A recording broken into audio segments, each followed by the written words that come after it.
What up, everybody? Welcome to another episode of Run Your Race with my boy, AJ Richardson. And today we got a very special guest. We got an 11-year vet, Jewell, Loyd. But first, y'all go to DraftKings right now, download the app, and use promo code RACE. Now let's get to the episode.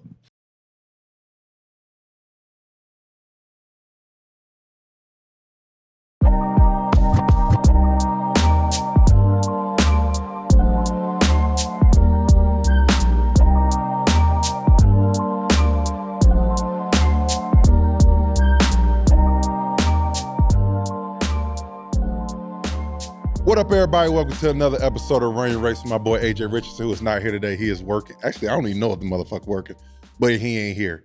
But he don't need to be here because we got my favorite WNBA player. We got a colleague now. Make sure y'all go subscribe to the warehouse, but make sure you subscribe to Run Your Race first. People, we got an 11-year vet. She an OG now. Do they say auntie? Too far. They just call me by my name. They don't do that? Nope. They don't do that? We don't do that. Because you know they call me aunt because I'm older. Do they say auntie? I don't know. No. We got scoring champ, two-time NBA champs, because you know we like champs on here. You know I won a national championship. You get one of those? No. I don't got that. I don't got that. I lost one too. Yeah. I lost one too, but I end up winning one the next year. Everybody know. People, I'm honored. As you can see, we're in the warehouse right now. Our setup is not usually like this, but we had to do it for the one and only Jewell Loyd. The crowd goes wild. Crowd goes crazy. People. Oh, man. I am honored. To be with baby Mamba because she is a certified bucket. New shooting guard for the Las Vegas Aces. She gonna go crazy this year. I'm excited. New colleague of mine. And Jewell, I appreciate you coming on. It is a true honor. You are one of my favorite players that I've told you this when the first time I talked to you. So I can't thank you enough for being on the pod. And I'm excited to hear about your story. I know a little bit because I've been here a couple of days, but I'm excited to hear about your story. I went to Run Your Race support system, and thank y'all for subscribing and showing us love, by the way. Let's go ahead and talk about the journey. Jewell, where you from and how'd you get started playing this game of basketball? I'm from Lincolnwood, Illinois. Okay. It's like 20 minutes from Wrigleyville. You know, Elwood. Put it on the map a little bit. And honestly, I grew up playing tennis, so I didn't grow up playing basketball. Tell the story. I know the story, but you got to tell the people the story on this shit. This is crazy. It is kind of wild. But I was like, tennis was everything. My dad's a tennis coach. And he had a passion for tennis. And so I'm watching film sessions and, you know, every day, like 6 to 8 hours every single day. And we got to a place where, you know, I'm getting really nationally ranked and all these things. And it was a decision to go down to IMG Academy. Okay. Like, you know, you win this tournament this weekend, you're going to IMG Academy, like you're leaving your friends, you're going to lock in, you're going to be pro, all these things. And I just didn't want that. Like I looked around and none of my friends played tennis. And you're how old at this point? 11. 11. I'm 11. Okay. And I just didn't love it. Like, everyone played basketball. My brother played basketball. And I get to the tournament. And, you know, the girl I'm playing, she's trash. She weak. She's trash. She's really bad. Yeah. It should be a cakewalk. Like, easy. I win the first set, 6-1. Yep. And then I'm kind of looking. For people, this is a basketball pod. 6-1 is an ass whooping. Okay. Fact, just like a 50 piece. Yeah. And so I win the first set. And I had this moment of like, if I win this, my life is forever changed. Like anything I want to do, I'm not gonna be able to do anymore. I'm gonna be away from my family. My friends, like I'm 11 years old. Like my friends are everything, you know? Yeah. And so my dad's like, he's my coach. And so in tennis, like you can't be on the court. You have to be behind the fence.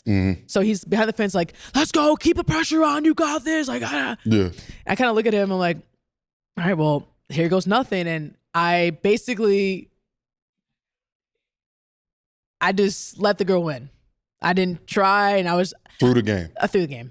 Yeah, I threw it, and he's pissed. He's mad. He's like, "What's going on? You were just up. Like, focus on your serve." And yeah, I'm just shoulder, back. Did you know on the way to IMG that you did not want to do this?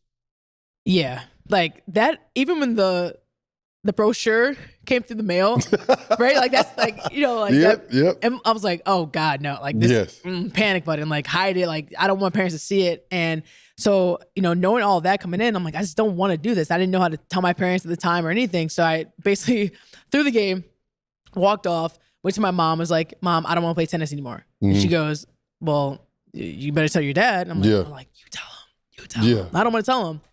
He comes around the corner. He's like, what the heck happened? Like you were focused. We practiced all year for this and you had to change your life. And I was like, I don't want to play tennis anymore. Yeah. He was like, just looked at me. Like, I can't even explain the look. It was just like, I'm fucked basically. Yeah, for sure. And so, we're going back and forth. And I told my mom, like, don't worry. Like I'll play basketball and be really good at basketball, win all these things. And, the next 2 weeks, my dad didn't talk to me. Didn't say a word. No conversation, no eye contact. And like, I'm 11, so I need my parents. Like my dad's like driving me to school, like making me lunch it, like all these things, nothing. Nothing in the car. Nothing. Did he take you to school? No. Damn. Like it was no contact. It was like, that's rough. Yeah, it was awful. You fucked his life up. I did. Still this day. You bring it up, he's still like, mad this oh day? yes. If I call him right now, he'll be like, yeah, I don't want to talk about it. His daughter's a scoring champ. Goddamn, went to the Olympics twice. Yeah. He's still mad. He's still mad. Pops, it's over, bruh. Let it go. Let it go, man. You're living a great life right now. Let's let it go, my dog. Hey, she doing pretty good for herself. You get to come to Vegas and gamble now. Right, exactly. Like, you're good, man. Stress free. Come on. Don't, like, let it be. But yeah, it was a tough 2 weeks. So when did it hit you that you didn't want to play tennis? Let me ask you this. Was he hard on you? I mean, yeah, no. I think my dad just saw, like, my brother and I were just athletes. And I think he saw that. So he's just like, I'm going to put you in every sport. But he wanted us to do something in sports. Yeah, got you. Whatever it was. He wanted our college to be paid for. Oh, yeah, for sure. You know what I'm saying? So, like, whatever it was, like, that's what he was going to, like, I got my daughter working right now. Man, what? And she only 3. She probably get an NIL deal. My son, 4 months. He in the lab. Listen. Come on. We working on everything. Everything. He turned the ball over the other day. I was mad at him. No, you can't do that. You got to have a positive turnover ratio. That's what I'm saying. I don't understand that. I don't give a damn you're 4 months. We're going to work on that now. Right. Focus. Pay attention. But it's crazy because I'm sitting here thinking you were better. You were nice at tennis. Yeah. You had the ticket. I did. What was it about basketball? For me, I think my brother played at Niles West. Shout out to the Niles West Wolves. And they were like iconic. His high school team. And it was, I mean, Illinois basketball in general was insane, but all his high school games were stadium only. I mean, it was packed out all the time. So all my friends would go every single game and just be like, oh my gosh, this is amazing. Like, this is how it is. Like the atmosphere. And I love the whole team aspect too. Like, it was just unbelievable to me. I just found it like mind blowing. So he plays basketball. I'm watching him. All my friends play basketball. Like, we're going to the park, Prosel Park, and we're playing a 2-3 zone. Like, we're like committed to like the pickup life and everything. And I just didn't have that when I played tennis. And I'm just by myself. Like, I learned a lot of things playing tennis, like the mindset and all these things. But like when you're with your friends and hooping, it's just a different vibe. And I think there's like a purity to basketball and that I just gravitated towards. Got you. Now that's dope. Was there any other sport? I played everything. I played football, baseball. You play football? Yeah. I got hands, man. My receiver. I-9 championship. Shout out to Mark Venetos, the guy, the GOAT. And John Venetos, his dad, unbelievable coach. I played every sport possible, everything. So 11, you stopped playing tennis. Did you keep playing at all? So I kind of made it up to my dad by playing in high school. Oh, okay. Got you. I played my freshman year, sophomore year. And surprisingly, I went downstate in tennis and never in basketball. What do you mean you didn't make states at all in basketball? At all. Like, became close maybe once. And was your team that bad? We were pretty bad. I mean, it wasn't even bad. Honestly, our conference is really fucking good. Got like, we're in the hardest conference in Illinois. Okay. It's just tough. Like, if we were in that conference, if we were in like 3A, we would have went downstate. But we just couldn't. And the team we lost to, I played AAU against them, and they were all D1 athletes. So I'm like, that'll do it. This girl's going to be a doctor. She just plays because she just likes the uniform. They're all professional athletes, But yeah, it was tennis, but downstate, back to back. It was unbelievable. Jewell, I don't really know what you was thinking, to be honest with you. I mean, it sounded like you was winning a lot in tennis and losing a lot in basketball. Man, the money would have been better. My life would have been better. I mean, I look back, I'm like, damn, why did my parents, my parents should have forced me to play tennis. Like, what are they doing? Like, I know the love of the game. There. Yeah. But like, nah, bro. So you stopped after your sophomore year. Yeah. And you locked in on basketball. Yeah. What was like Was there like a turning point that you was like, I just want to put all into this, or it was just like I just don't want to do this anymore?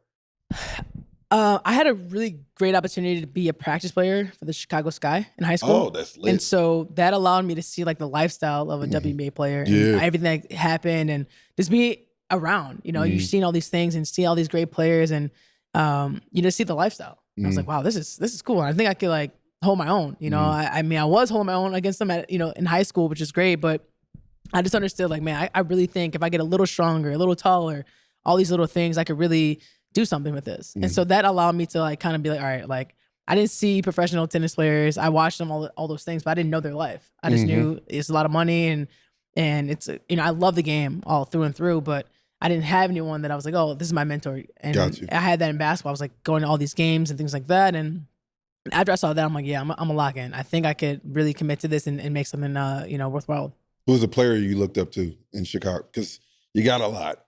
I mean, there's a list that goes on how many players you can name in Illinois that you can look up to, because I talk about it all the time. I think that's a huge thing. Like you just mentioned it. Having someone that you can look at, be like, dude, I want to do what they're doing. Yeah. I think that helps out a lot. Who was that for you? Yeah, like I said, my brother plays, so I watched him a lot, and he watched a lot of AI. I mean, being from Chicago, Michael Jordan is everywhere. So, you know, growing up, and I remember going to a couple games, things like that. But honestly, Candace Parker was a big influence. I mean, being from Chicago, and it was, you know, she had a brother who played, and she wore 32. I was 32. It was a lot of like things like that came around. She was, I mean, in Illinois, she dominated. I mean, her whole career, she's dominated off and on the court, right? But that was like the first one who, you know, looked like me, and I just loved her game. So like watching that and watched all her, you know, high school games and going there was unbelievable. And you know, and I watched, you know, Diane Taurasi and Kobe, obviously. I didn't watch TV a lot, but when I did, it was like those people were always on, always. And it's like, oh well, that's the people I'm watching. So I kind of gravitated toward that for sure. And obviously playing against my brother and watching him, and he played against an unbelievable talent too. So I was just a fan of basketball, man. Like I would go to the park and just watch all the people at the park. I feel like that's where I learned the most. No, for sure, for sure. What we like to talk about, the highlights and the lowlights. Is there a moment for you in your high school career that you were just like, all right, I got to really work on my game or I'm going to get left behind? Was there like a moment for that for you where you got a little bit maybe complacent because you were just so much better than everybody else and you're like, okay, I got to work on my game? Honestly, no. I think my mindset and how like I look at things is that when I was in high school, like going to my junior year, I kind of just said, like, I'm not preparing for high school anymore. I'm just not. Like, I know what I want to do. I want to be a WNBA player. Like, I'm not preparing for high school. So in high school, I was preparing for college. When I got to college, I'm like, all right, like college is cool, but I'm going to prepare myself for the league. So I kind of always had that mindset of like, this is cool and all, but like, this is not the end, right? And I just always worked at everything because I just have a appreciation for the game. And I feel like anytime I step on the court, I want to give it everything I got. And I kind of always had that mindset. And I think some of that just comes from my parents because I know like they sacrifice so much, their time and everything like that. And like me going out there and wasting their time, like I'm gonna hear about it in the car. Like, for sure. Right? I'm gonna hear about it when I get home and the dinner table, all those things. And I didn't want to hear that. So I'm like, no, they're never gonna tell me that I'm wasting their time or money, all these things. I'm gonna always provide you know, the effort and all those things because like that's all I know. Like that's all I seen my whole life. So I don't think there was, but you constantly just learn more about yourself throughout the whole process of things. And I think I just had this mindset. I just want to always just be ready for things and prepare myself as much as I can, and then I'll figure it out then. The first round was elite, but the second round is going to be even better. And there's no better sports book to do it with than DraftKings, the official sponsor of Run Your Race. So head over to DraftKings right now, download the app, and use promo code RACE. New customers who bet as little as $5 get $200 in bonus bets instantly. Until the trophy is lifted, DraftKings got you with same-game parlays, odd boost, and so much more. And if sports betting isn't legal in your state or you're just not into sports betting, DraftKings got you with DraftKings Pick 6. So you have a shot to win cash prizes. So go to DraftKings right now, download the app, and use promo code RACE. New customers who bet as little as $5 get $200 in bonus bets instantly. DraftKings, the crown is yours.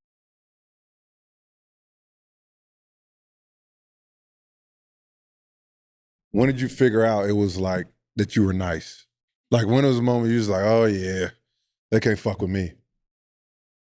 Birth. I came out the womb like, shit. You know, I go back and talk to my friends all the time, like, guys, like, when did you see this? Because like for me, I'm just hooping, whatever. Yep. But in high school, there was a coach that was talking smack, and it was a playoff game, and all my guys like read the article in the paper, and like all of them showed up and whatever, and I go and I end up having 50, and I remember hearing my friend Naden in the crowd like yelling like, "There go 50, though! Like there go 50!" And I'm like, damn, I got 50? Like, you know, like no way. Like in high school, like getting triple teamed at like all game and all these things. And I realized like, damn, like I'm kind of nice. Like 50 points is 50 points. Like 50 wherever you're at, like that's a lot of points. I ain't never had 50. Like it's a lot. Hey, one free throw? I don't want to talk about it. Oh, man, still haunts me to this day. Dang, my bad. But haunts me to this day. I think in that moment, I was like, okay, like if I really commit, like this could be a problem for real. Yeah. Like I didn't really think about it because we never, like my friends and my friend, we never talk about like, oh, your greatness and all these things. We just like go hoop. Mm-hmm. But when I heard him say that in the crowd and I had a moment looking up, I'm like, oh shit. Yeah. Yeah. That'll do it. That's tough. That'll do it. 50. I would think I'm nice after that. Peter, would you? Right. Yeah, I would. What is first recruit? What was your first letter? Do you remember that? Yeah. First letter was DePaul, Doug Bruno. Come on, DePaul. Yeah. Shit. Yeah. Uncle Doug. Played against him. I know. That was the hardest call, honestly, calling Doug. Really? I've known him for years. My dad coached his son. Like DePaul's like right in my 20 minutes from me. That's the backyard, you know. That's the backyard. And that was tough calling him, but that was my first letter, and my first offer was from Doug. First offer too was from DePaul. Yeah. Yeah, I know. I know. Oh no, there's always one call that hurts. There's always that one call that hurts. Yeah, that one's rough. What was so like? Did you play AU? I did. Who'd you play? You played Mean? So Mean Street team? So I played with full package. Mean Streets. No, they don't have a women. I thought they had a women's team. Yeah, they did. Yeah. Okay. Who'd you play with? I played with full package to start, and then in high school I played with Midwest Elite. Okay. Yeah. So we were nice. Cold. Yeah. Who's on the team? Oh man, my first year, Janelle Cannon went to Wheeling, unbelievable point guard. Ashley Wilson went to Purdue. She was like I don't even know, like 3.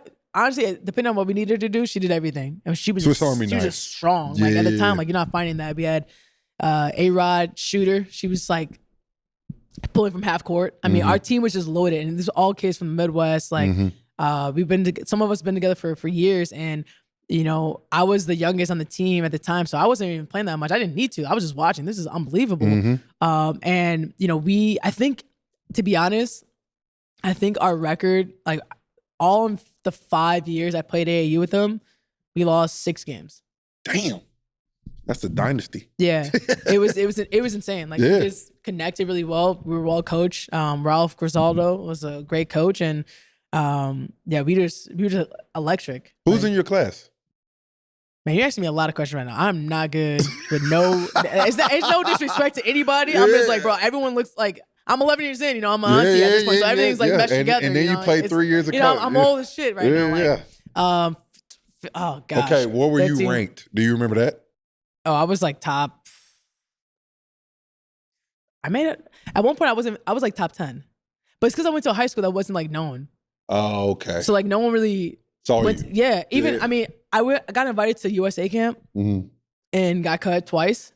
Like I wasn't really known. Yeah, and the only reason why I got selected on the U16 is because someone got hurt, and then another person couldn't do it. I was like the third call.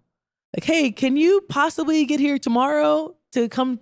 I was like, oh, that's some bullshit. And I was like, man, I don't want to go. They cut me twice. You know, like I want to be in AAU. Like you guys actually fuck with me, like you know. And then my coach was like, if you don't get your ass on that plane, go to USA basketball. I was like, yeah. I'm like, yeah, you're right. Yeah, and so it's USA, you know, especially in high school. Yeah, exactly. Yeah, for sure. That's literally how I got on the team. Like I didn't make it twice. I got cut twice, and then got a call literally right before going down to Boo Williams. Yep. That I had to go to USA. easy. Yeah. Damn. I know. So I'm trying to think. Where do I want to go with this? Uh-oh. For all my people who rock with Run Your Race, you know it's a little bit more fun when you got some money on the line. I'm about to bless y'all with a new platform where you don't have to rely on your gut when you place a bet with Outlier. If you want a better chance to hit on your bet, use Outlier because they give you data from 5, 10, even 20 games to give you a chance to win more bread. They make it easy by providing historical data to make your bets. And on top of that, they help you filter through any league, game, or player to find the highest hit rates. And they also help you analyze trends, performance data, and matchups for every bet. Wouldn't it be easy if they told you Rudy Gobert didn't average 12 points in the last 5 games? So head over to Outlier right now and get 7 free days and start betting smarter. Outlier. I like to talk about what kids should actually think about when they pick schools. What was important to you picking a school? It's completely different now because there's a lot of good women's teams. Take me back to college. Huh? Take me back to college. No cap, me too. There's a lot of good teams in women's college basketball now. Back then, it was so top heavy. Oh yeah, did Gino recruit you? Yeah, he did. But you didn't want to go there? They were stacked though. They were stacked. And who was there before in that time? Stewie, Mariah Jefferson, Morgan Sorry, Tuck. you weren't playing. I'm just playing. You know what's funny? I told my dad, I'm like, I don't want to be the person high-fiving. I don't want to be the person high-fiving, bro. Like, I don't want to do that. The problem is, because Stewie, what year was Stewie when you first got to Notre Dame? She's technically my year. Oh, she was your class? Yeah, but I left early. You could have had some natties, though. Easily. They would have never lost. Like, the 3 losses that they have from Notre Dame. Besides that, they would have lost 1 game. That's insane. And that was a fluke. Yeah. You know? So it's like, it's just, I mean, Gino recruited me. He actually wrote me a letter. I think my dad still has it. And he was just talking about my game and the things he has for me and all these things. I love Gino. Yeah. He's great. And I remember. Is he the GOAT?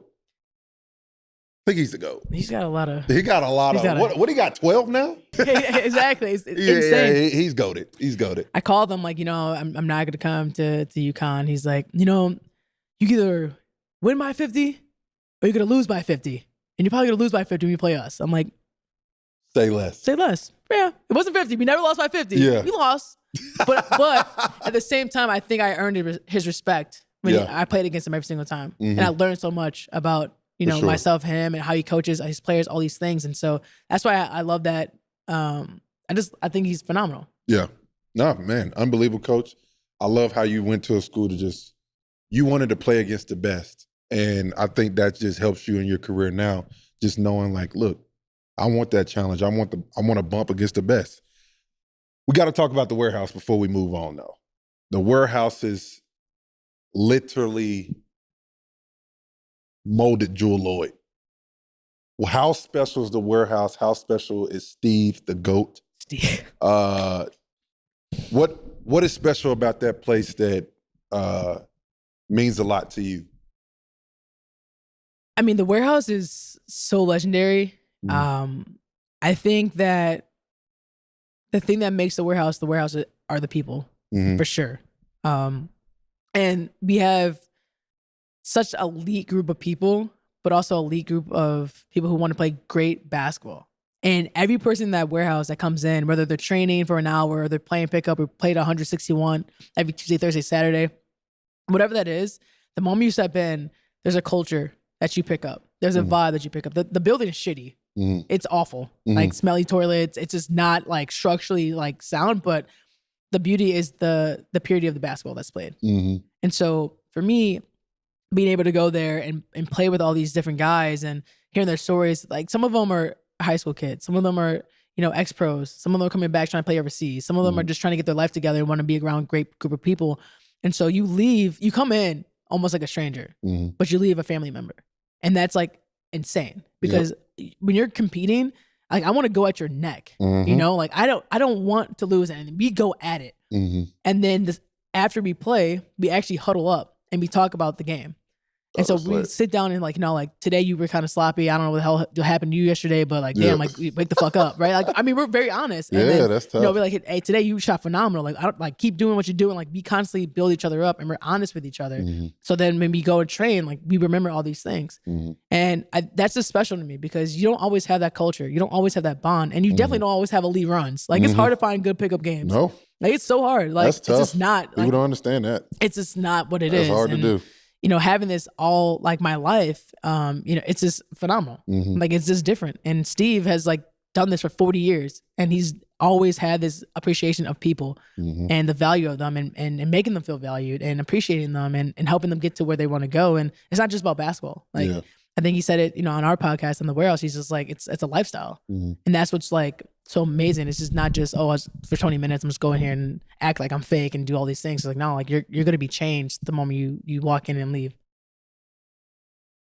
Well said. Well said. Y'all go subscribe to the Warehouse. I don't really give many shout outs on here. But this one, we gonna give shout outs to y'all. Y'all go subscribe to that today. But Jewell, we got to get to the nitty gritty. You get to Notre Dame. It's time to buckle up. Buckle up the chin strap. You're a freshie.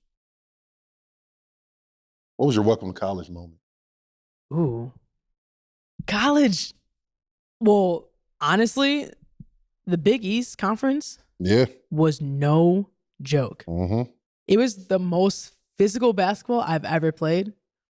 I'm not lifting at this time. Like, I'm trying to lift. Like, I don't know anything about anything. We know nothing when we go in as a freshman. Absolutely nothing. Nothing. It's all a shock. And playing Pitt, playing St. John, like at St. Oh my gosh. I just remember just being like, the whole game. Like, just being like, dang, like leaving this bruised up. Like, it was just so physical. And you can't prepare for that. I don't care how much you practice. Like, it's a different atmosphere. And at that time too, things were just so much physical. Like, there's no freedom of movement. None. And I think that whole season I was just getting knocked around. And so for me, I'm like, I need to just run fast. For sure. Just run fast. Like, get away from the movement and just run. And so that helped me in college. But I mean, I was bruised up. Every screen. Defensively, what? Yeah. Like, you don't play. You play defense in high school, but what? And it's so much different because in the women's game, you got to go 4 years, right? Or you can go 3 now? Yes, you have to be like 21 or like turning 22 in the upcoming year. It's like But everyone's seasoned. Yes. Everyone's been like, you're going against mature women that can play, and they see a little freshman, they like, that's fresh meat. It's awful. You know what I'm saying? So. And then on top of this, you're going in, it's Skylar Diggins' senior year. Yeah. This is her last ride. So they're looking for you to perform at a high level. Yeah. Was there a little extra pressure there, or did you embrace it? There's definitely extra pressure because you want to perform for your seniors. Yeah. Like, you want to make sure that they finish the season right. And we had a team that, we got to the, semis, right? We were expected to go further, and we just happened to play fucking UConn in the semis and lose, right? That'll do it. If they weren't there, then, life is a little different. But I think the pressure was just from us. Like, we knew what the standard was, and they were getting so close the years before I got there and almost winning and things like that. So we wanted to make sure that everything we did was to represent the university well and our seniors. And you play a little harder, because at the time too, Skylar was the face of women's basketball. She changed the whole mecca of what it was. And having Lil Wayne come to our games and all those things. So you're like, damn, like, she's doing all this and carrying women's basketball right now. Like, we gotta at least box out and rebound. We gotta help her out a little bit, right? Like, we gotta step up. She was probably carrying so much. Yeah, for sure. She's from South Bend. Yeah. It's the whole city, university. Like, it's a lot. And at the time we probably don't really understand what that is, like being from a whole town and trying to represent and do all these things and trying to bring a championship to Notre Dame. But all you got to do is you just got to play hard. Yeah. You already know it's the summertime and we are outside. And y'all got to get your nutrition game with Factor. Because we'll be outside all summer long, don't waste no time with meal prepping, cooking, or any of that stuff. Let's get straight to it. Factor meals arrive fresh and ready to eat within minutes. And as an athlete, you guys already know I got to watch my nutrition. Factor's got that covered too with many options. I'm talking Calorie Smart, Protein Plus, Keto, and many more. And we can't always eat clean. But when you're watching that late night game and you're craving something sweet, Factor's got you with that too, with desserts and guilt-free snacks. We're talking about saving time, money, and making sure we achieve our nutrition goals. So skip Uber, DoorDash, and all that. and save yourself some bread and lock in with Factor. Get started at factormeals.com/RYR50off and use code RYR50off to get 50% off plus free shipping on your first box. That's code RYR50off at factormeals.com/RYR50off for 50% off plus free shipping. So you sitting there, what was your first UConn game like? Oh my gosh. I think we were at UConn, and it's just the crowd and atmosphere is just so different. Yeah. I mean, Rockin'. we have great crowds too. Yeah. But the average age is like 75. Yeah. Okay? Yeah. They're great. They're loyal. They're They're loud. great. They support. No, it's awesome. I mean, they're there. They find a way to get there. They find. There's 80 to 90 handicap parking spots, but they go get there. They're gonna get there. So you walk in here and it's like college kids. Yeah. College kids. Yeah. A bunch of Peters. Oh man, a lot of Peters. A lot. Okay. And it's just a different and too, like a lot of times when UConn walks in the gym, you're like, we're gonna fucking lose this game. Mm-hmm. They just had this confidence, this swagger, the history, and all these things, and you're just kind of like, man, like, what are we gonna do? So you're already down 10-0. Mm-hmm.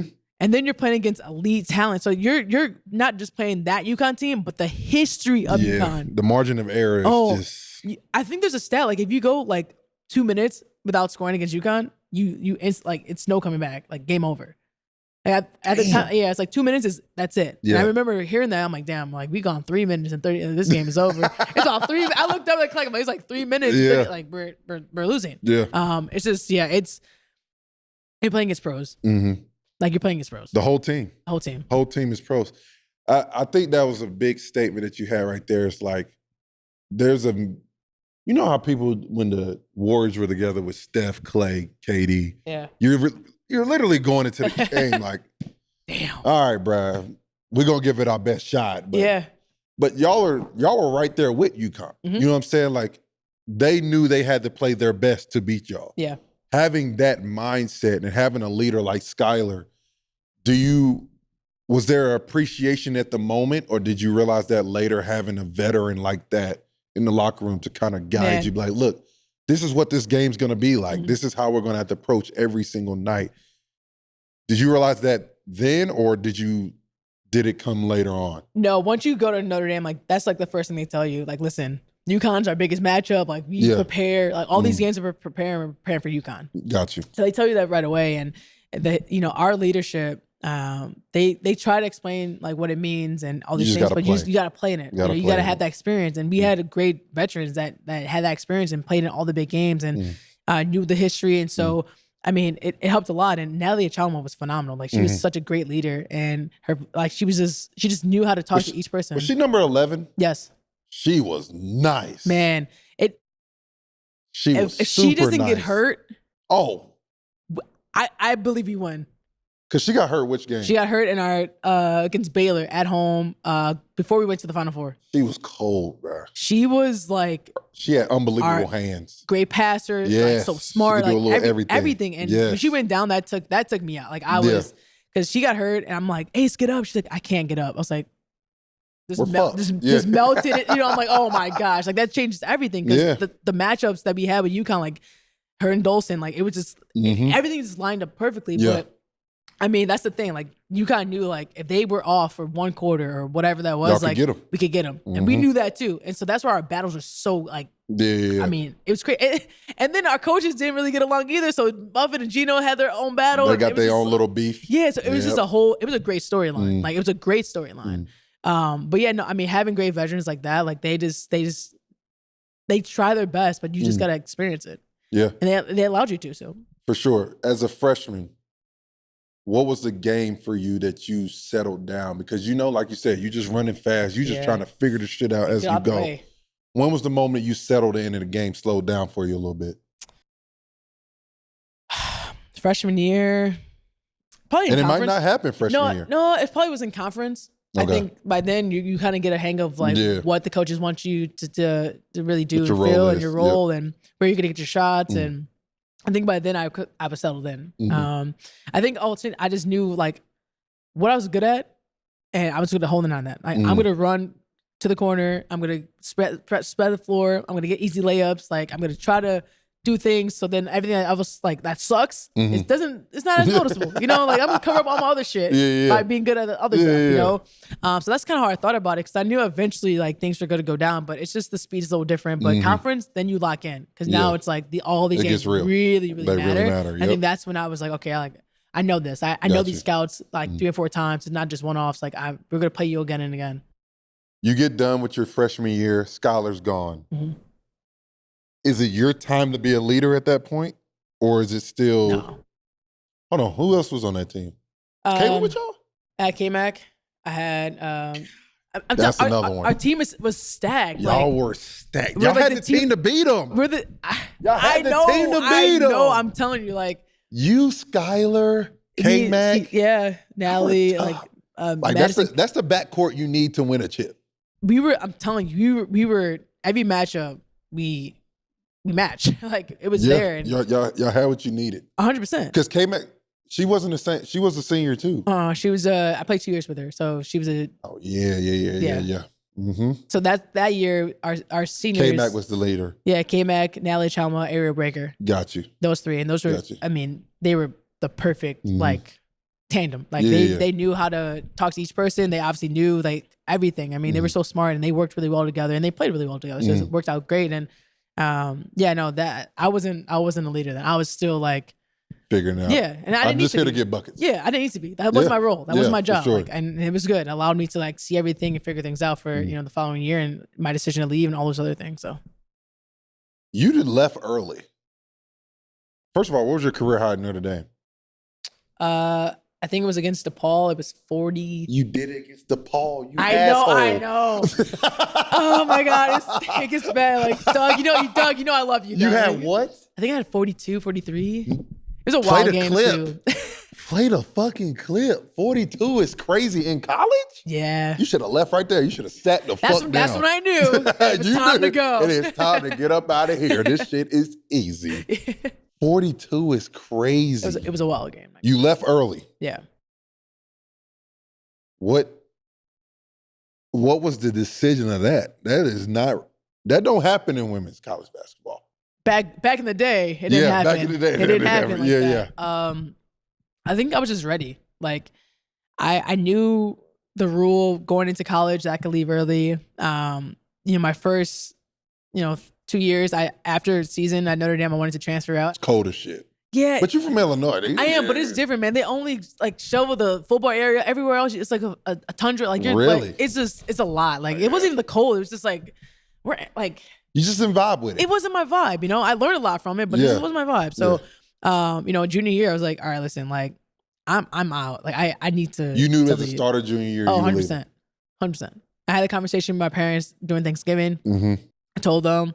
I already knew. My mind was made up. Like, and the same, like, I don't think people understand, like, this whole, like, high school to college, I'm talking to Kobe every day. Like, I'm learning from him. I'm asking him questions about, getting top blocked and how to curl screen and defense does this. Like, so I'm learning every single day. You got from a him. league mindset. Yeah. We got to talk. After you get done with this conversation, we got to talk about how the fuck you met Kobe. Like, it's just like, so I'm talking to him every day. Like, I'm learning from him. I'm doing all these extra workouts. Like, I'm preparing. And so I was like, yeah, it's time for me to leave. Like, I think I'm ready. I'm prepared. And if not, I'll just go play overseas. You were over it. Yeah. Damn. I was over it. That's tough. Yeah. First of all, I know the story, but like you met Kobe. Yeah. Went to a game. Yep. Y'all hit it off from there. Yep. You want to tell the story? I mean, go ahead. Yeah. Let the people know. No, I went to a Bulls game and they were playing the Lakers. Kobe wasn't playing; he was actually hurt. Yeah. But my dad, early before the game got started, he went down there and talked to the assistant coach. He was wearing a USA jersey or a jacket. Yeah. And he was just like, "Oh, Kobe, is here to see my daughter," like joking around. And they ended up just talking. So we're sitting down and My dad's like, oh yeah, like, I was talking to the guy, yada yada. I'm like, yeah, okay, dad, like, just watch the game. Yeah. And Kobe comes out and he's looking. It's like second quarter, and he looks at me and he's like, Not the head. yeah. I'm like, Yeah. Yeah. he's like, yeah, I did that. I told Kobe to do that. I'm like, Dad, like, you're lying. Like, why would I don't even know the guy. Like, there's no way he's like looking at me and everyone's like going crazy. So then I get home that night. I look on Twitter and he followed me. I lost my shit. Like, I'm sliding back and forth in my socks. Yeah. Just going crazy. Like, no way. Like, Kobe's like, it's 11 o'clock. My mom's like, go to sleep. Like, what are you yelling for? I'm like, you don't understand what just happened. Like, this is life changing. Yeah. So then after that, I literally just started texting him back and forth. Like, hey, what do I do here? And we just constantly just got closer and closer. And even the first matches, I'm like, what do I say to him? Like, Yeah. hi. Yeah. Like, good game. He didn't play. Like, good season. They're kind of struggling. Like, it's just all these, like, it's like, what do I do? And so I just went and like, hey, like, how do I defeat this? And he responded like within a second. I'm like, oh, wow. Like, okay, cool. So then we just got closer. I went to go work out with him a couple of times, all these things. And I mean, that's really how it started. And I was like, well, shit, this is fucking awesome. That's super tough. Yeah. That's super tough. Did he tell you should leave too? Yeah. He's like, get the fuck out of there. Yeah. And at that time too, I think that year he just released Muse. And he talks about his story and his journey and why he left and all these things. And I'm like, yeah, if I want to go be a professional athlete, I need to go to the pros. I need to learn from the pros. Yeah. And he was talking like, doctors go to medical school to learn to be a doctor, and like athletes, like, where do we go? It's like, well, you got to go to the league to learn to be professionals. And so that whole mindset, plus him telling me like, yeah, like, what are you doing? I'm like, I'm taking theology 101. Like, it's like, I don't know. He's like, what? That shit. You know what I'm saying? That's like, the worst part, bro. Oh my gosh. God, I'm like, you gotta man. be fucking kidding me right now. Like, exactly, bro. We're trying to lock in and we gotta go, goddamn, I gotta go do this Portuguese homework. The fuck, bro. Right? Oh my God, that was the worst. It was the worst. So bad. Like, heavy ass book and everything. I'm like, bro, come on. What the fuck are we doing? Let's talk about this though. You're having this conversation with your coach. You have to tell the story. Y'all just get done losing in the Final Four. You already know you're out. You don't even get back to Notre Dame. Nope. You tell coach. Yep. What is this conversation? We're in Tampa, just lost in the Final Four, championship game. Not even the semis, championship game. And like, what? So I get back to the hotel. Everyone's like in the banquet hall and talking and whatnot. And I tell my mom like, hey, like, I'm about to go tell Muffet them I'm leaving. Before I even finished, she's like bawling. She's crying, like boogers everywhere. I'm like, Joe, like, calm down. Like, she has her Cosmo in her hand. She's just like drinking. I'm like, you need to leave. Like, go in the corner. Yeah, lock in. Yeah, please. this is a serious moment. I need to be like tough and strong right now. You're supposed to be helping me. You're weak as hell right now, bro. Like, go sit down. Facts. And so I tell my dad. My dad's like, cracks open a beer. He has his hat backwards, turns to the forward. He's like, all right, let's do this. Like, he's like overwhelmed. Like, everyone's stressed. Yeah. My brother, like, he's like the Terminator. Everyone calls him Terminator. And he's wearing a suit. Mind you, I'm like, how the fuck did you get a suit? And like, you were just at the game wearing like jeans and a shirt, and now you're like, he knew the moment. Man. He was living for that moment. He waited all his life for that moment right there. And he had this vanilla folder. And so that's where the paper was, because the whole thing, I had like 24 hours to write my eligibilities, fax it to New York, and the time changed. So we're like pressed for time right now. Yeah. And so I go, I'm like, Muffet, can I talk to you? She's like, yeah. I'm like, no, like, outside, like not around here. Unless you want me to. Yeah. I mean, unless you want to grab the mic, I can break it down for everybody here, but I don't think you want me to do that. No cap. And so, I go, I'm like, I think I'm going to leave and, enter my name to the draft. She was like, what? Like, why would you do that? Like, would you leave Notre Dame? And she's like panicking. It's going on and on. I'm like, I'm just ready. Like, it's not about anything else. Like, I just think it's the right decision for me. And she's like having a heart attack and it's going on and on. And she's like, yo, how's your family? Like this, like, what can I do? And I'm like, there's nothing you can do. Like, it's just like, I'm ready to go. Yeah, I'm ready to go. Like, I don't know. It's getting awkward at this point. I'm like, it's just getting more. And, she starts talking and my brother like steps in. He's like, she's ready. She made her mind up. Like, it's time to go. We got things to do. I'm like, yeah, you just get see down. you, like, gotta go, you know? And so I'm literally running. We're going to fax it, which is crazy, like fucking fax, like send a picture and DocuSign. But get a fax. I'm signing it. My handwriting is awful. It's the worst signature ever. It's probably like it's bad. Yeah. Fax it off. That's gone. But then like I still gotta fly back with my team. Like we're still in Tampa, so I gotta tell my teammates. I'm telling them. They're like, "Oh, it's great, congratulations!" I'm like, And then I'm on the plane with them. And then I'm in class for another like week and a half before I have to go to the draft and all these things. It's just really awkward. Yeah. You know, but at the same time, I'm like, yes, I'm getting the fuck out of here. fucking like the fact that you went back to class, you are a saint. I know. I was like, and that was the question. I'm like, damn, do these classes really fucking matter? Bruh. And I'm like, I don't want to take more classes if I leave. I'll just go to, I don't know. I see what you're saying. I'll just finish. I see what you're saying. You're already at the finish line. Why not finish? Yeah, I got like 2 weeks. That. Yep, I feel that. No, I feel that. should have definitely not went to class. Coming back thinking about it. Hey, listen, for what? Like I probably wouldn't have been there. I mean, I didn't go back. I'm a college dropout. That's so I'm like, it didn't matter anyway. You know, I'm like, I rep that shit all the time. Like, what? Yeah, dropped no out. cap. Like, yeah, CEO. Facts. I gotta all this other shit. Who fucking cares? The draft is right around the corner after that Final Four. It's crazy. Wild. It is insane how fast it is. You get done playing, you're preparing, you got to play with a whole nother rock. Season around the corner, you're a rookie. Mm-hmm. You don't know where you're going. Well, you kind of know where you're going, but you definitely know where you're going.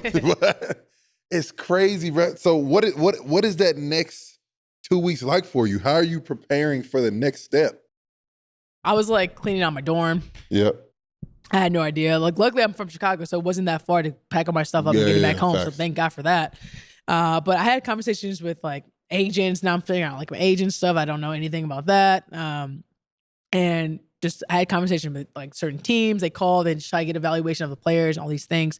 Then once you're kind of invited to the draft, like it's quick. You really don't know anything. You kind of just, they tell you to pack a certain amount of outfits and you go and we're in New York and it's just like you're just constantly going. I feel like you never eat.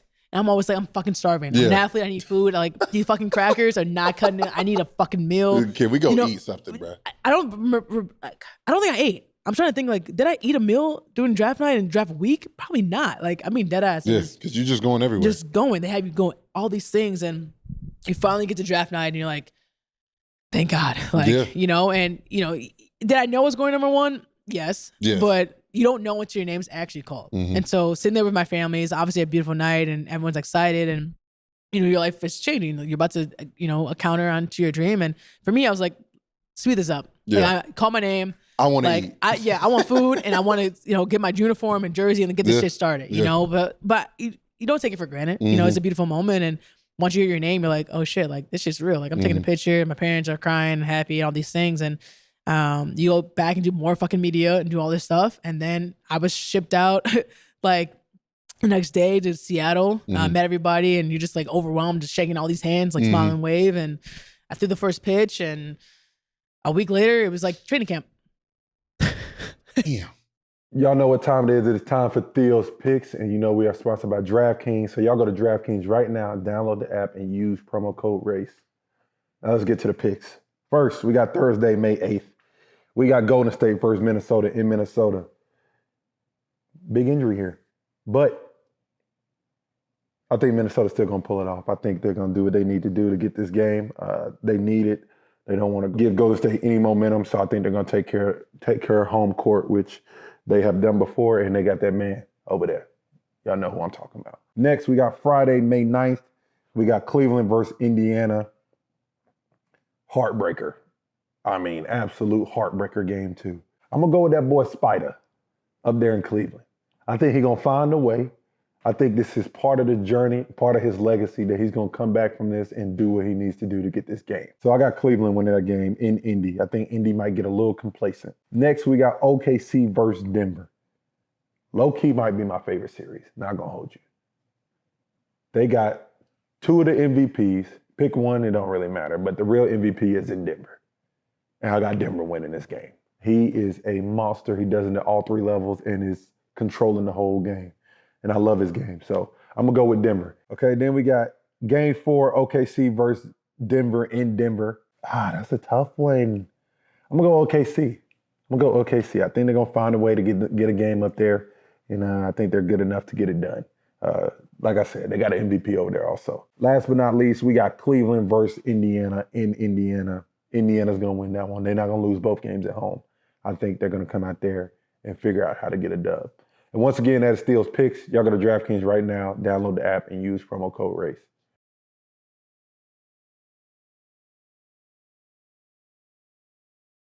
Bro, you're the number one pick. Yeah. Fuck tennis. Tell my dad that. Tell my dad that listen. to this day. Pops, I won. I was the number one pick in the draft. I did what I said I was going to do. That's crazy. Yeah. That's a dream come true. There's a lot of work that goes into that. It is. And for that to happen, that has to be an unbelievable moment for you and your family, because that's just something you dream of. That's what you wanted to do your whole life, and you able to do that. So I can only imagine what that moment was like for you to make that decision when you were 11. Right. Like you said, if you won that one game, your life is completely different. Completely different. Completely. Crazy. Completely different. That's crazy. Seattle, they got a legend on that team. Yeah, couple. Not just one, yeah. There's a couple legends. You are there with Sue Bird, and apparently she picked you up from the airport. She did. How was that? Welcome to Seattle. She was, yeah, we went to Pesos, and anyone from Seattle, they know, like, Pesos was like a legendary Mexican restaurant, but at night it turned into a great like vibe, and it was fucking awesome. Yeah. And you know, COVID happened, all this other stuff, and you know, it vanished. But it's, you know, I tell the story too, like I'm with Sue Bird, I'm trying to be like an adult. I'm 21. I don't know what the fuck that means. I don't know how to spell adult at this point. Like, you know, and we get to the bar, she orders me, like, we're like, you know, do you drink? I'm like, yeah, I drink, you know, and I came from college from South Bend. Yeah. Like kegs and eggs, like, you know, Natty Lights. That's what I'm drinking. I'm not spending money on expensive beers. Come on, bro. And, you know, we got 2 Coronas. I'm like, damn, Corona, that's fucking fire. Like, Sue, thanks, Sue. But I was so like rattled and like didn't want her to think I'm like this party animal. I didn't fucking finish the beer. She's probably like, what the fuck? Yeah. Like, why is this college kid? I know she wants this beer, not finishing this beer. I was just like, I don't know, I'm talking. I didn't want to be like, you know, I don't know. Trying to be politically correct. Yeah, exactly. You know, play that game a little bit. And I got home, I'm like, fuck. That's Natty Lights. You know, I'm like, this is not it. So, I mean, Sue, like, embraced me right away. She helped me out with everything. I mean, like, make sure I had anything I needed from Seattle and all the spots, all the restaurants, the grocery stores. Like, this is my first time living by myself. Gotcha. Like, at Notre Dame, you're in a dorm at the time. Like, you're living with NARPs. Bunch of people. And that's it. Like, I didn't live off campus, and the moment I would have been a senior, and you could live off campus. But I said, fuck it. So I left. You left. Now you're really living alone. Exactly. So I didn't know anything. So she really allowed me to just grow up. And she didn't, you know, she allowed me to make mistakes. It wasn't like, hey, this is how you got to do it. This is what you got to do. It wasn't like that at all. And that's how she was off and on the court. And that's like the best thing about Sue. She just cares. Yeah. She just cares about your process. She cares about you as a person. And that's really what makes her great. Like, she could, you know, destroy you at X and O's and all these things, but she also can pick you up and build you up. Exactly. And so that's what I always appreciate about Sue, is that she, you know, she didn't have to do that. She didn't have to take me out to dinner. She didn't have to, you know, give me orange slices at her house and order sushi while we watch a playoff game. She didn't have to do any of that. She did. And so I always appreciate that. That's big time. No, I mean, you can just tell the type of leader she is, the type of person she is. I don't know her, but you can just tell when you see her. You can just very charismatic for everybody that's around her. Yeah. Going into being a rookie, WNBA, you're going against grown women, like highest level. This is what you wanted. This type of bump you wanted. What was your welcome to the WNBA moment? You know, There was a team in Minnesota. Yeah, that'll do it. With a lot of Hall of Fame players. That'll do it. And my Sylvia first assignment Fowles is not little. At all. She's not small. Ramon Augustus, not a small person. Not small. Maya Moore. She might be one of the greatest players ever to play the game. Yes. And then, was it Waylon? Waylon was her point guard. Bet. Seasoned. Yep. What happened? Rebecca Brunson. Oh, I'm tripping. She might have been stronger than all of them. Yeah. Collectively. Yeah, collectively. My first defense assignment, Simone Augustus. Yeah, that'll do it. I weighed 135 coming into the league. Yeah. Like, yeah. What am I supposed to do? Yeah. Okay, so I'm guarding Simone Augustus. You can't hide. Can't hide. I mean, and at the time too, they were just a machine. They knew exactly what they were going to do. They're on the championship run at this point. Yeah. Gotcha. And we are awful at this point. Okay. Like awful. Yep. So you have a rookie who weighs 135 guarding Simone Augustus. I get destroyed. No brainer. Whatever. Someone else gets in foul trouble on my team. They're like, Jewell, you got to guard Maya now. how the fuck am I guarding Maya Moore? Are we trying to win? This is a joke. Now you're just embarrassing me. Yeah. Like now you're just doing this on purpose. Yeah, This is rookie hazing. Like sure. that's what you're doing. This is embarrassing. I mean, I was so useless. I wasn't even a cone. I said this before. I said I was fucking air. Yeah. Like I was just useless. It was useless. I mean, Yeah. in the post, bomb, boom. I mean, Bucket. unbelievable. I'm Getting getting picked hit on. by Sylvia fouls, the screens. I'm just on the ground. I'm a mop. I'm a Yeah. mop. It's embarrassing. Play the clip. It's bad. But then, hey, don't worry about it. You're so bad at Maya Moore. Go guard Lindsay Whalen. Yeah. She gonna get you on the hip. I'm just spinning around. Mm-hmm. I think that's the screen. I don't know what if you're shooting, you give me a chest bump. I mean, it was just Nothing you could do. nothing. It was the game that I should have just You needed that though. I did. You needed that to get like, okay, this is the level I need to get to. Poof. What was the moment that you figured it out? Or did it take a while? No. So actually, my rookie year, I asked the coach. I was starting, and then maybe this, I don't know, second month, I was like, I need to come off the bench. Mhm. This is just too much right now. I need to come off the bench. And she's like, you sure? I'm like, yes. And so, I'm not telling you capital this. Y. Yes. I need to ask. Yes. She's like, okay. And after I came off the bench, I was able to see like what was missing from our team, how people were playing, and then it allowed me to just slow the game down. It was just too fast for me. And, Yeah. and I was getting overwhelmed. I wasn't thinking. I became a weird robot. You got to set the tone when you start. Yeah, exactly. I was not setting the tone. Yeah. Like everyone was like, oh, you're fine. It's good. I'm like, no. Like I know how I want to play, and this is not how I want to be playing. Mm-hmm. So after I did that, then it was like, okay, I figured it out. Like now we're playing these teams for the second time. And that's when I was like, oh, okay, I got to feel for this. I got this. And that allowed me to just take a deep breath. And then I don't worry, I came back in the starting lineup like 2 weeks later. Yeah. But like I needed that 2 weeks to just like, oh See the my game. gosh, like this is not film. Film makes you guys look slow as shit. Yeah. Like, this is, it's like different. And I'm Nah, like, my facts. gosh, you guys are just different. And so, I think after that, I came back in the second round and I was like, okay, I'm good. That's good. That's something a lot of people can look at and really understand, because being that self-aware can help you out tremendously. Because I think that does help. Like I've been in multiple positions coming off the bench, starting.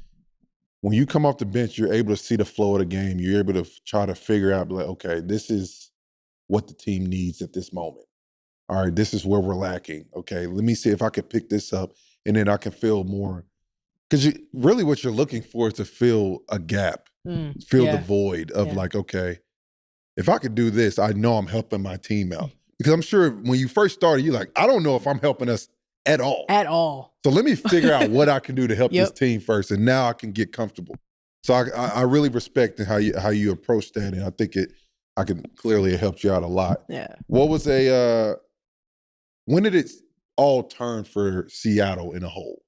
Like when did it turn for your team? The moment we got Stewie. That would do it. The moment we got Stewie. Yep. Back to back and 1 picks. Yep. That'll do changed the whole trajectory. She's pretty good at basketball. Yeah, I think. she's she's one of a okay. kind, Yeah, MVP, all these things. The moment we got Stewie, she was a piece we needed. Mm-hmm. How our offenses ran, and we had a 5-out offense and the flow. Like we just needed another like hybrid. Yeah. And she was that. And I think too for Sue, who was at the time like fighting through some injuries and trying to figure out like what the fuck she's doing and like, do I stay? Take do I some leave? of the load off. Yeah. Mm-hmm. She looked at me and Sue was like, thank God. Like I got some help. Like, finally. Yeah. It gave her life. And which gave us life. And we were so in sync, all three of us. And our team was like, we were just so connected. Yeah. And we kind of felt that in 2017, like, all right, like we're gonna be a problem. Like we have this system and we were so close. We hung out all the time. Like our chemistry was, next level. And we kind of felt that like, all right, like 16, 17, like, man, like I see it. Like 17, after the end of that season, we're like, 18. We're ready. That's the year. Yeah, we're That's ready. the year. Y'all beat who in the championship that year? DC. It was Washington, right? Yeah. They had Deladon. She's the goods. No, career, I mean, she is the goods. 100%. What was special about? I mean, did y'all bring the same team back that championship year? Yep. So it's kind of all it was built up to like this is. Yeah, y'all knew that year it was going to be it. Yeah, we maybe added one piece. I think we added Sammy that year. Okay.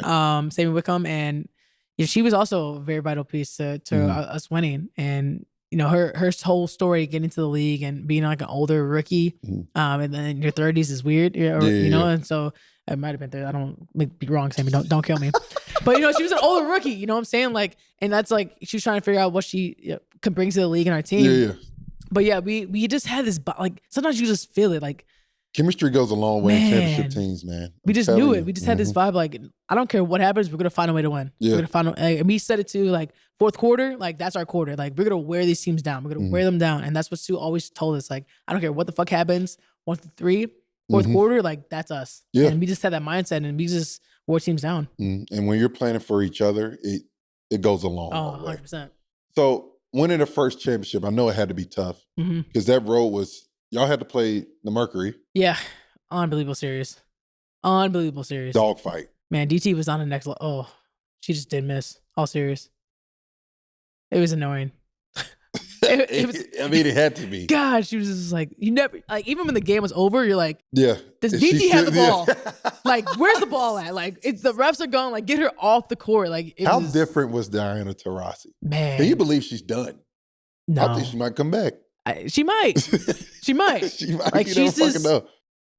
I mean, for me, like, she's my GOAT. That's the person I study the most. The person I have a really close relationship with. Obviously, we have, the Kobe Tide, but she's just relentless. And I think, yeah, it's, she makes unbelievable shots. She's super competitive, but she motivates her teammates. And she's always talking to her teammates. She's always able to just lighten up the room and make it simple. Like, I remember being at USA Basketball for the first time, and she's like, everyone wants to move when they come off a down screen. Like, just fucking stop. Yeah. Like, what the fuck are you doing? Like, stop. I'm like, but they always tell you to come this way and do this. And then she's like, just don't move. Yeah. Like, be patient enough and then come off the screen and shoot it. It's like, does that work? Yeah. What? The whole life, it's like, well, I commit all these things. And I'm saying, there's time and place for that. But those simple things, she always had those, like, tidbits. Yeah. And when she's in that zone, you are fucked. Yeah. You are fucked. There's really nothing you can do. It's a fear. Like, she puts fear in you. Because she has the confidence level that really nobody else has. No. Because she's like she's basically a fuck you. Yeah. Like the whole time. You know what I'm saying? The whole time. On top you got of any her crazy DT stories? I know she cussed you out a couple times. She didn't cuss me out, but she definitely laid me out. She definitely tackled me a couple times. And I remember actually being in Phoenix. I was having a pretty good game. And forever, I think a lot of my best games have been against DT in Phoenix. I think you got to play a certain level. Yes, when you're playing because if DT, you don't come with it, she's going to destroy you. Exactly. Yep. And so I remember I was like playing pretty well, whatever. And I go to take like a nice little fillet, like layup. Yeah. She comes out of nowhere and just, hit my arm, my back, my leg, like everything just swatted. I mean, I'm on the ground, hit the ground hard. Like, I'm like sore. She looks at me like, I'm still here. Like, what the fuck you doing, rookie? And comes back down and scores a 3. Awesome. And I just remember, like, no matter who she's playing against, and we were like, that's my homie. Yeah. She's gonna fuck you up. We're good people. She's gonna show you like this is how it is and this is how you compete. But at the end of the game, so Jewell, so how you doing? I'm like, oh bro, I'm like icing everything, like hobbling towards her. You just fucked me up. Yeah, exactly. You want a hug? Yeah. You want a hug after this shit? Like, get the fuck out of here. Like, hey DT, how you doing? It's like bring it in, buddy. Come here. But yeah, I mean, she's just another level, and I have so much respect for her game and what she was able to do for the women's game, for Phoenix. Olympics. What 6? Like, she's just insane. Yeah, she's great. You got a bubble chip too. Yeah. Talk about the bubble a little bit. That was a lot. The bubble was a little different. A little different. Just a little bit. Just a bit. I mean, we were riding like squeaky ass bikes to the gym. Like, it's like raining. We have fucking like bunch of Debos out there. 100%. People are stealing each other's bikes. Like, I'm like, come on, man. Like, I just got this bike. Like, I don't want to walk back to my fucking, apartment over here. It was definitely different. And I think for us, like, we had the perfect team for the bubble because we were so close and we were together for so long. So we knew how to like handle shit, and we were just like a big family, having potlucks and all these other things. But it was tough. I mean, you couldn't leave. Like, you were in this place for so long, and it's the same thing. It's this routine every fucking day, fucking day. And the only thing we really had was basketball. Like, that was the only change, because you could, everything was just different when you on the court. It's not the same routines. Things are different. But along with all the chaos and all the stories and we were able to still do like great work in the bubble, right? Like Breonna Taylor and all those things, and we were able to learn a lot, teach a lot, share a lot of stories, and kind of like heal. It's a lot of healing process in that year, and that was like the biggest thing. Is like if we're gonna go down there, we're gonna go down there and work, but also learn and teach, and win a fucking championship. Like Sui and I before the bubble, we're like, listen, if we're going down there, we're not wasting no fucking time. Exactly. Like, we're gonna be on our P's and Q's, get in and get out. Yeah. Like even our last series against Vegas, like we were like, this is not going game 3. Yes. Like hurry this shit up. Yeah, like so we want to can go home, home. please. Like we're not doing this. And so we were just so locked in, and it was a really good time. Nah, for sure, for real. I want to ask you this: playing for Team USA, you got 2, right? Yeah, got 2. Every game y'all go into, it has to feel like, do you just go ask the other team, do y'all really want to play tonight? Or do y'all want to just call it? Because y'all be beating the brakes off these teams, bruh. Like, it's like me playing my daughter. Y'all are killing these teams. It has to be, it's not fair. It's truly not fair. My thing is, and you don't got to say it, I'll say it. What are we doing scouting report for at this point? We're beating you by 50. That's what's going to happen. But France. Yeah. There was one toe away from forcing over. France. Yeah. Yeah. Came with some smoke last year. They've been good they've been good for a while. Yeah. The other couple of years they've been, injured. Injuries got to them. I think they changed a little of their system, coaching wise, things like that. But was this the first time Gabby was on that team? No. She's always been there? I don't know. Gabby Williams? Yeah. I don't know. Yes. She was, because I played it, yes. Yeah. She cooked. Gabby's one of my favorite people. I fucking love Gabby. Dog, man. Like, she is this amazing person, like, stupid fucking athlete. Like, insane.